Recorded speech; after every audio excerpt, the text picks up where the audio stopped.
దాని కొరకు తేషాంకేతురివజ్యేష్టో రామో రతికరప్పితు. ఎంత పెద్ద మాటో చూడండి.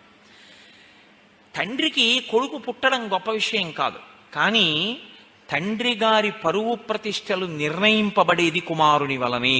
మీరు జ్ఞాపకం పెట్టుకోండి. ఎందుకో తెలుసా? తండ్రి శ్రీరామనవమి ఉత్సవాలు అవుతున్నాయంటే ఓ పందిట్లోకి వెళ్ళాడు. అయ్యా మీరు వచ్చారు, ఏమైనా విరాళం ఇవ్వండి, అన్నదానం చేస్తాం నవరాత్రులు అయిపోయాకన్నారు.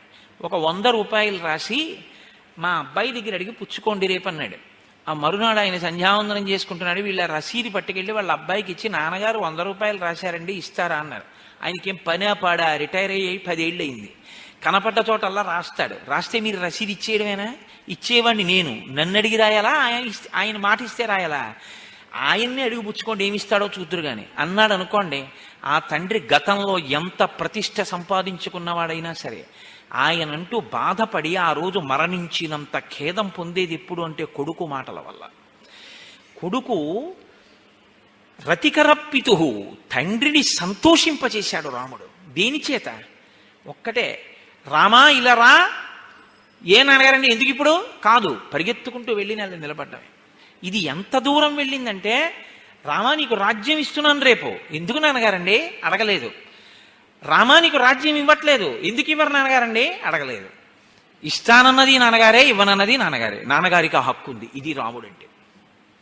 ఇది రతికరప్పితు, తండ్రికి సంతోషం. అప్పుడు నాన్న నాన్న అని మీరు బుజ్జగించి కొడుకు ఏది అడిగితే అది ఇచ్చినప్పుడల్లా నాన్నగారండి నాన్నగారండి అంటే కొడుకు గొప్పవాడు కాడు.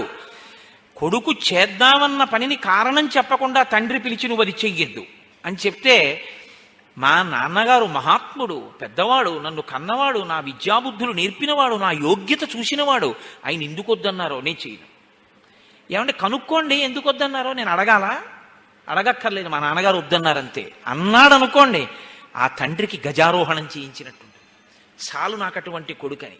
రతికరప్పితు. ఇది రాముడు అనుకుంటున్నాడా నేను తండ్రి గారి మాట వింటున్నానని? రాముడి వలన నేను నా తండ్రితనం శోభించిందని దశరథుడు అనుకుంటున్నాడా? దశరథుడు అనుకోవాలి. మీరు జాగ్రత్తగా గుర్తుపట్టండి. మనం చాలామంది ఏమంటామంటే, నీ చేయగలిగిందంతా చేస్తున్నానండి, నా లోటు ఏం లేదు, ఇంకా నేను ఏం చేయగలను చెప్పండి అంటాం. నువ్వు అనుకోవడం కాదు, మీ అమ్మగారు నాన్నగారు అలా అనుకుంటున్నారా? అది ప్రధానం.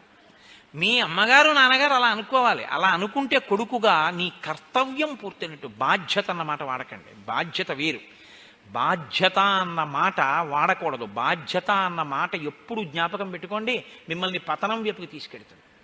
బాధ్యత హెచ్చవేత, అర్థం పర్థం లేకుండా తీసుకెళ్లి పాడు చేసే మాట బాధ్యతే.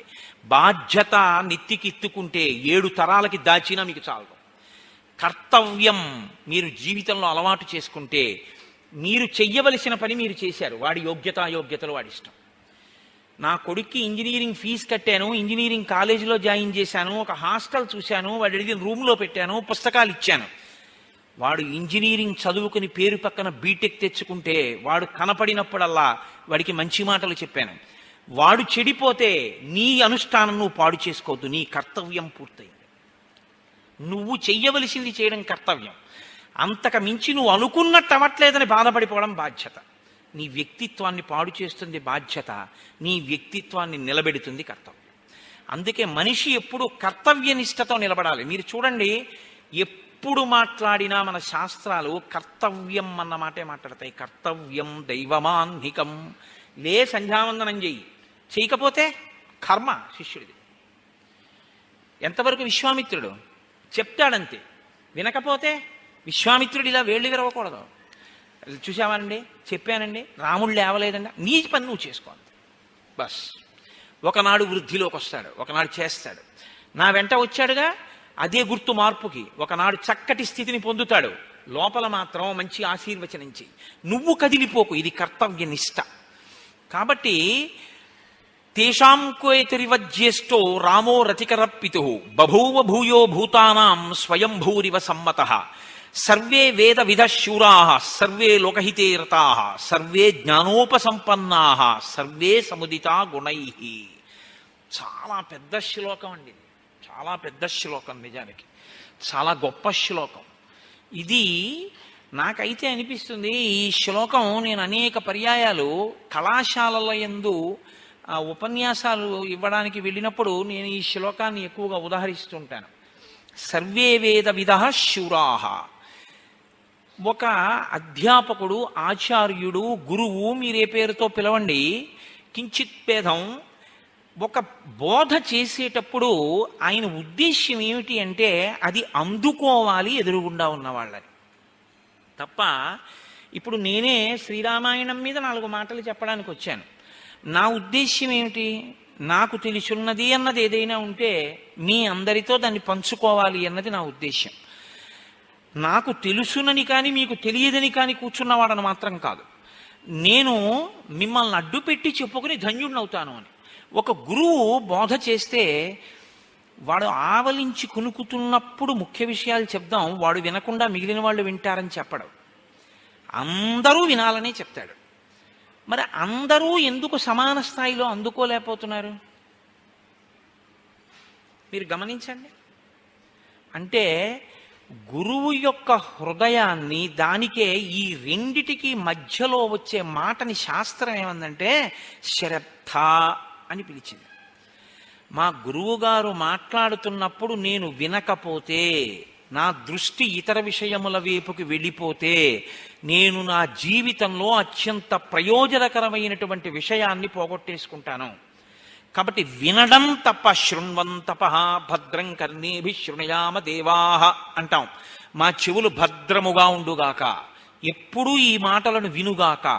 అలా వినడంలో మనసు వైక్లభ్యాన్ని పొందిందనుకోండి, ఇక్కడతో చాలు, ఇంకా ఆయన చెప్పితే మాత్రం మనకెందుకు అనిపించింది అనుకోండి, మీ స్థాయి శ్రద్ధ ఉన్నవాడి స్థాయిని పొందదు. గురువుగారి దగ్గర మీరు కూర్చుంటారేమో కానీ గురువుగారి హృదయాన్ని మాత్రం మీరు పుచ్చుకోలేరు. అందుకే శృంగగిరి పీఠాన్ని అధివసించినటువంటి చంద్రశేఖర భారతీ స్వామి వారు మాట చెప్తుండేవారు, మమ్మల్ని జగద్గురువు అని ఎందుకు పిలుస్తారో తెలుసా? మేము ఈ జగత్తంతా వెళ్ళి అందరికీ బోధ చేస్తామని కాదు. నేను ఇక్కడ ఉండి మాట్లాడుతుంటే నా మాటని పట్టుకుని తన అనుష్ఠానాన్ని దిద్దుకుని నా మీద నమ్మకంతో, నా మాట మీద నమ్మకంతో తనని తాను దిద్దుకుని నేను చెప్పిన మాటలో ఆ బాటలో నడిచిన వాడెవడో వాడు నాకు శిష్యుడు. ఎప్పుడూ నా పక్కనే ఉన్నా నా మాట మీద లక్ష్యం లేనివాడు, నేను చెప్పిన దాని మీద నమ్మకం లేనివాడు నా పక్కనే ఉన్నా వాడు నాకు శిష్యుడు కాలేడు. వాడు కాకూడదని నేను అనలేదు, వాడు కాలేకపోయాడు. ఎందుకంటే మధ్యలో శ్రద్ధ అడ్డొచ్చింది. ఇంకోటి ఇక్కడ లేడు. చంద్రశేఖర భారతీ స్వామిని నేను ఆయన శరీరంతో ఉండగా దర్శించలేదు. అనేక పర్యాయాలు చంద్రశేఖర భారతీ స్వామి వారు చెప్పిన మాటల్ని నేను వాడుతూ ఉంటాను. రామకృష్ణ పరమహంస మాటలు వాడతాను, శంకర భగవత్పాదుల మాటలు వాడతాను. వాడుతున్నాను అంటే నేను శంకరుల్ని చూశానా, నేను చంద్రశేఖర పరమాచార్య స్వామి వారిని చూశానా, నేను చంద్రశేఖర భారతీ స్వామిని చూశానా? నేను చూడలేదు మాంసనేత్రంతో. చూడకపోయినా నాకు వారి మాట స్ఫురణలోకి వచ్చింది అంటే ఆ స్థాయిలో నాకు వారి మాట మీద ఒక గురి ఉంది, ఒక విశ్వాసం ఉంది. అందుకే పుస్తకంలో ఉన్నది విద్య కాదు, మీ గుండెలలోకి వచ్చింది అనుష్ఠానం. పుస్తకం, గురువుగారు చెప్పిన పుస్తకం ఇంట్లో పెట్టుకుంటే మీకు ఎంతవరకు పనికొస్తుంది? పుస్తకం గభాలన గూట్లోంచి లేచి అడ్డంగా వచ్చి నువ్వు ఈ పని చెయ్యొద్దు అని మీకు అడ్డుపడలేదు. శ్రీరామాయణం పుస్తకాలను అక్కడ పెట్టి మీరు తాగిన ఎంగిలి కాఫీ కప్పు కూడా రామాయణం పక్కన పెడితే రామాయణం గభాలన ఎగిరి పక్కబల్ల మీదకి వెళ్ళదు. కానీ మీ సంస్కారం బయటికి వస్తుంది. ఎంగిలి కప్పు పెట్టవలసిన ప్రదేశానికి శ్రీరామాయణం పక్కన ఎంగిలి కాఫీ కప్పు ఉంచడానికి రెండిటికి మధ్యలో భేదం ఏమీ లేదు. అంత పవిత్రమైన వస్తువు అన్న భావన మీకుంటే అసలు మీ చెయ్యి ఎంగిలి కప్పు అక్కడ పెట్టడాన్ని అంగీకరించదు. ఇంకొక మాట చెప్తాను, కాఫీ తాగిన చేత్తో రామాయణాన్ని మీరు ముట్టుకోలేరు, చేతులు కడుక్కుని రామాయణం ముట్టుకుంటారు. కారణం ఏంటంటే మీకు దాని మీద ఉన్న విశ్వాసం. నేను ఒకసారి ఒక ఆశ్చర్యకరమైన సందర్భం చూశా. చంద్రశేఖర పరమాచార్య స్వామి వారి అనుగ్రహ భాషణాలు చదువుకుంటున్నాడు నా మిత్రుడు. నేను ఒకసారి వాళ్ళ ఇంటికి వెడితే మడి కట్టుకుని ఇలాంటి బల్ల మీద పెట్టి అతను చదువుకుంటున్నాడు, దర్భాసనం వేసుకుని. నేను అనుకున్నాను ఏదో పారాయణ చేస్తున్నాడు అనుకున్నాను. అయిపోయిన తర్వాత అడిగా, ఏం చదువుతున్నావో మిత్రమా అని. అంటే పరమాచార్య స్వామి వారి అనుగ్రహ భాషణాలు చదువుతున్నాను. దానికి మడిబట్ట కట్టుకుని చదువుకుంటున్నావు ఏమి అన్నాను. అంటే ఆయన నాతో అన్న మాటకి నేను తెల్లబోయాను. పరమాచార్య స్వామి వారి అనుగ్రహ భాషణం నేను చదివితే పరమాచార్య స్వామి వారు నా ఎదురుగుండా వచ్చి కూర్చుని మాట్లాడినట్టే కదా కోటేశ్వరరావు గారు. అది నేను చదువుతుంటే అదేగా నా మనసులోకి ఎడుతోంది. పరమాచార్య వంటి మహాపురుషుల ముందు నేను కూర్చుని వింటే పైన చొక్కాతో బనీంతో కూర్చోనుగా. అందుకని విప్పేసి మడిబట్ట కట్టుకుని పరమాచార్యయే చెప్తున్నారు అని వింటున్నానండి, అలా చదువుతున్నానండి అన్నాడు. సా శ్రద్ధా కడితా సిద్ధి యయా వస్తూపలభ్యతే. వారికి లభిస్తాయి, గురు బోధ తలకెక్కుతుంది.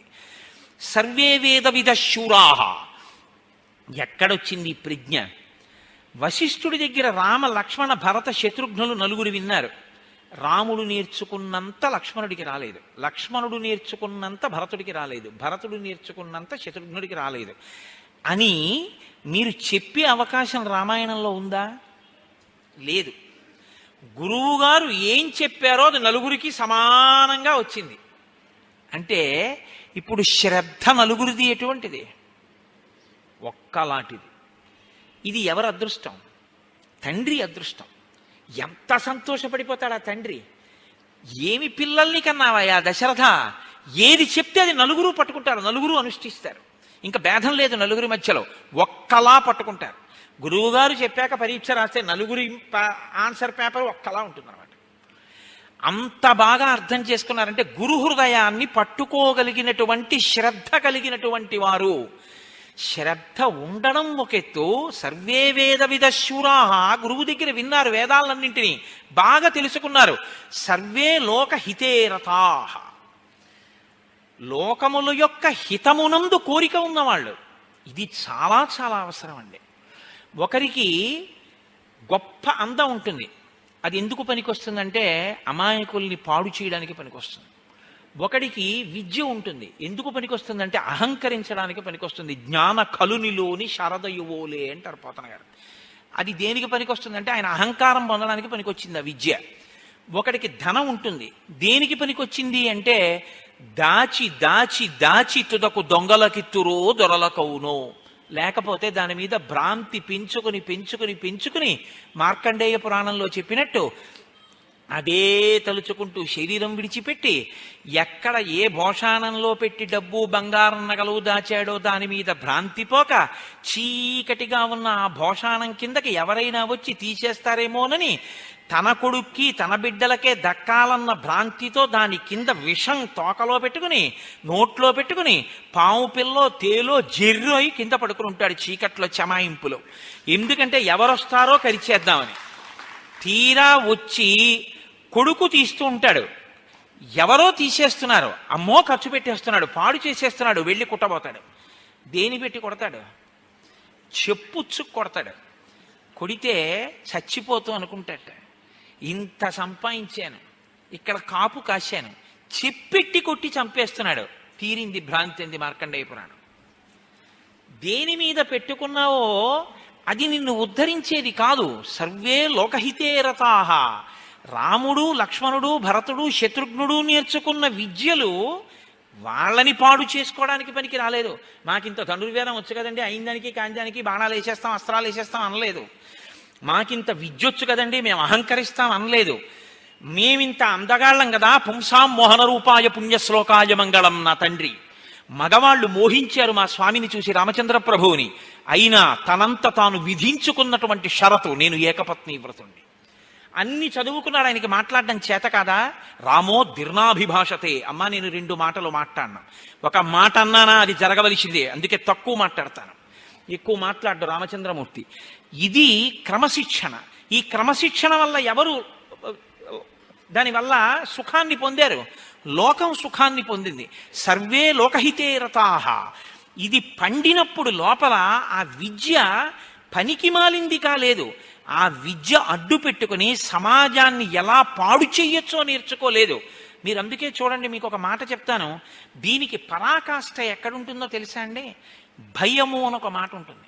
ఈ భయము అన్న కోణంలోంచి మీరు ఆ కళ్ళజోడు పెట్టుకుని చూడండి, అసలు మీకు ఈ ప్రపంచంలో దీని నుంచి దాటగలిగినటువంటి వాడు ఎవ్వరూ కనపడ్డారు. భయము. సింహం ఉందనుకోండి భయమే, పెద్ద పులి ఉందనుకోండి భయమే, పాముకి భయమే, కుక్కకి భయమే, పిల్లికి భయమే, నాకు భయమే, మీకు భయమే, అందరికీ భయమే. ఎందుకు భయం? ఏమో ఎవరేం చేస్తారో భయం. ఏది కాకపోతే అమ్మో నేను చచ్చిపోతానేమో భయం. ఈ భయం నుంచి విడుదల పొందగలిగినటువంటి స్థితి కలిగిన ప్రాణి అంటూ ఉంటే లోకంలో ఒక్కటే ఉంది, ఒక్క మనుష్యుడే. మీరు ఆలోచించండి జాగ్రత్తగా. ఇప్పుడు నేను తొందరపడి దాని మీద వేదాంతం చెప్పక్కర్లేదు, మీరు బాగా ఆలోచించండి. తర్వాత ఒక పులి అలా ఏం భయపడినా అది ఆలోచించడానికి దానికి ఏం మేధస్సు లేదు. ఒక్క మనిషి మాత్రం ఈ భయం అన్న మాట ఏమిటి, అసలు పడిపోయేది ఏది, ఏది మృత్యువు, దీనికా మృత్యువు నాకా మృత్యువు అని ఆలోచిస్తే ఇది మారుతోంది, మారుతున్నది పడిపోతుంది, మారుతోందని తెలుసుకుంటున్నది మారలేదు. బాల్యాదిశ్యపి జాగ్రత్తాదిషు తదా సర్వాస్వస్థాస్యపి వ్యావృత్తా సనువర్తమానమహివేత్యంత స్ఫురంతం సదా స్వాత్మానం ప్రకటీకరోతి భజతాం యో భద్రయా ముద్రయా తస్మై శ్రీ గురుమూర్తయే నమయిదం శ్రీ దక్షిణామూర్తయే అంటారు శంకర భగవత్పాదులు. మారిపోతున్నటువంటి శరీరాన్ని, మారుతున్న అవస్థల్ని మారకుండా చూస్తున్నదోటి ఉంది. ఇది పడుకుంది, ఇది లేచింది, ఇది చేస్తోంది, ఇది చూస్తోంది. ఇది ఒకప్పుడు పటుత్వంగా ఉండేది, దీని జుత్తు ఇప్పుడు తెల్లబడిపోతోంది, దీని గడ్డం ఇప్పుడు తెల్లబడిపోతోంది, దీనికి ఇప్పుడు పన్ను ఊడిపోయింది. చూస్తున్నదోటి ఉంది, దానికి మాత్రం వృద్ధాప్యం లేదు, దానికి యవ్వనం లేదు, దానికి బాల్యం లేదు, కాబట్టి దానికి మరణం లేదు. అది నేను మారని దాన్ని అని తెలుసుకున్న నాడు ఈ శరీరం పడిపోవడం ఆఖరు.